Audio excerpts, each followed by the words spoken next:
So the pattern that I'm going to tie just now is a play on John Horse's Claret Fly, which is one of the simplest dry flies you'll ever see, and it's really effective. I like it in a big wave. Now, the original was on a B170, however, for barbless, I like these SDL2 partridge hooks. They're really strong, and it's a size 10. So this one's like a variant of his Claret Fly, one that I use a lot in Rutland. I use it a lot in Pitsford as well, so I'm going to start off, fire orange thread. I don't think thread's that crucial to this.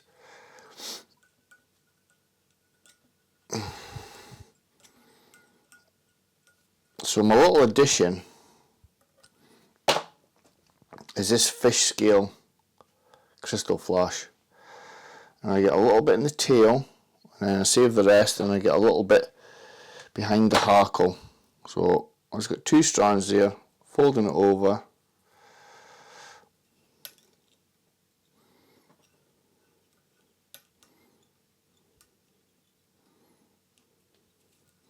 and keep that because that's got to go behind. And you only want a 1/4 inch at the back. It's just such a simple fly to tie. Now what I do here is I loop my line over, so I've got doubled line there, doubled, like you're doing a doubling loop. That's got to be my rib. Let's park that out the way, like so. So the other difference is this is my own blend. It's orange, no it's not, red, fiery brown and yellow seal's fur. John's are mostly red and orange, and to be fair, they work wonders. Or is it the boy that makes them work? He's a very good fisherman, very good fisherman. And sometimes the angler can make a whole lot of difference, and I think in his case that's true. So I've got quite a tight dubbing rope there. Not too tight because I want to pull some of these fibres out. Now the key with the carrot is the top end, it's the shape. So let's make sure we get that. A bit like a Midas, you use way more seals fur than you would normally use on a fly, but it works. I'm trying to get that tape and I'm failing miserably. I'll come back down a little. There we go. So building that taper up towards the head.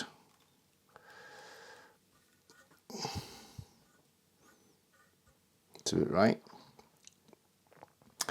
I'll just get my spinners here and just tighten this loop up.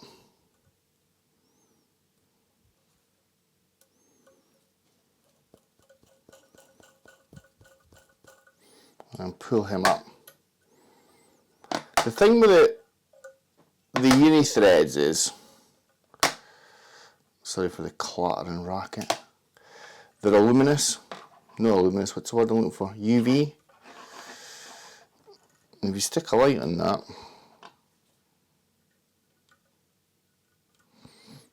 you'll see what I mean. Hopefully. See it? Glows.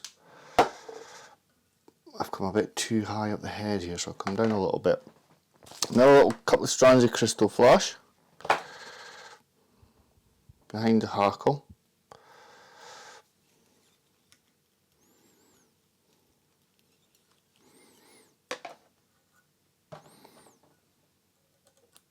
Again, cut that short. And I'm going to try and get my hackle over this bit. Oh, I did have a hackle already. So it's just a cheap cape. Literally, just a cheap cape. And about 3 turns of a nice wide hackle.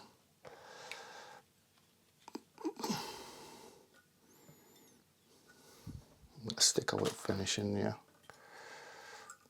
I'll tidy this bit up. I've not given myself enough a lot of space at the top there, but I'll deal with it. It's quite a big hackle. You've got to get about 4, maybe 5 turns. Pull everyone back. But it's a nice stiff hackle, and that's what makes the difference. Am I going to get one more in there? No. Stick while you're ahead, culling.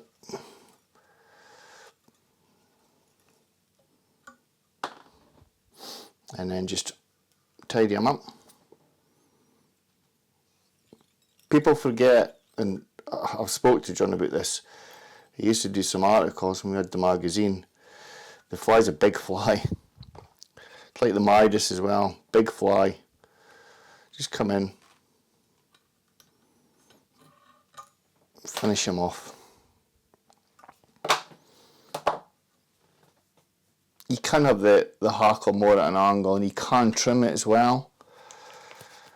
I prefer a trimmed hackle underneath. A little bit of varnish. And what I'll do is I'll come in with this fly anyway. No, with John's, he prefers it with the full hackle. I'll come in and I'll just take an angle so I've got like a V on the bottom, and that's it. That's my Krystal flash version of John Horse's carrot fly, one that I use a lot in Rutland.